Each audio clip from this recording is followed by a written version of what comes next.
ရောက်နေတဲ့ကလည်းပေါ်တစ်ခေါက်ထဲမှာပဲဆက်လက်ပြီးကြောက်အကောင်းဆုံးပဲထိန်းသိမ်းထားနေခဲ့ပြန်တာလေဖြစ်ပါတယ်ခင်ဗျာ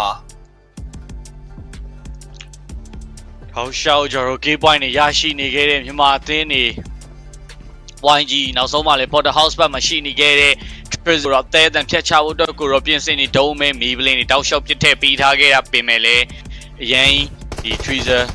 လုံခြုံသုံးပုံစံနဲ့ရှိနေခဲ့တဲ့နောက်ဆုံး Nate လုံးနဲ့အတူတူပြောင်းသွားခဲ့တဲ့ Smile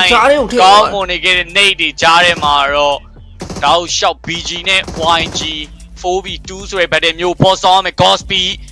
နောက်မှာ C Cloud တယောက်ကို knock ပေးထားတဲ့ Nate တွေတောက်လျှောက်ပြစ်ကျလာနေခဲ့ပြီ Romeo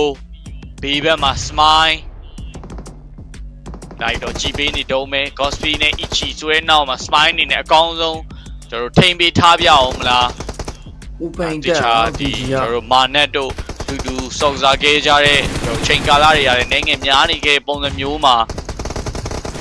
အကုန်လုံးကတော့အကြောင်းသီးကြီးပဲเนาะ Romeo စတင်ပြီးတော့မှ Gospy ကို knock ပေးထားခဲ့တယ်ပေါ့ open ပြေးပြီးတက်လာခဲ့တဲ့ Ichi ဒီနောက်ချုပ်ပြကန်နေကြရတဲ့ Ichi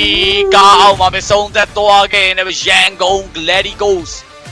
Game 2မှာကျွန်တော် Chicken Point ရရှိသွားခဲ့တယ်လို့ကျွန်တော်အမှတ်60ကျော်တောက်လျှောက်တော့ဖြစ်သွားခဲ့ပြီဗျာเนาะ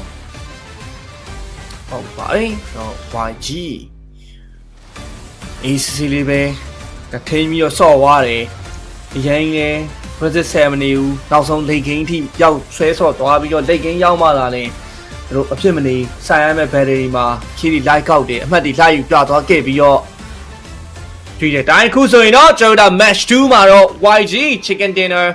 ရရှိသွားခဲ့ပြီးတော့အမှတ်ကတော့ပြောရရင်တော့89မှတ်နောက်တစ်ပွဲမှာပြည်နိုင်တဲ့အသင်းက3သင်းလောက်ကိုရှိသွားတော့မှာဗျာ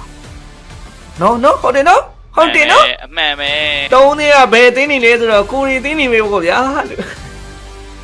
ဒီပွဲဆော့ပြီးရင်တော့ပြေးလိုက်တော့နော်လို့အဲ3သင်းအရှိဆုံးပြောက်သွားရင်တော့ပြောမကောင်းထိုင်နေတော့မှာဗျာဟုတ်တယ်ငိုနေမှာငိုနေတော့မှာဗျာဟုတ်တယ်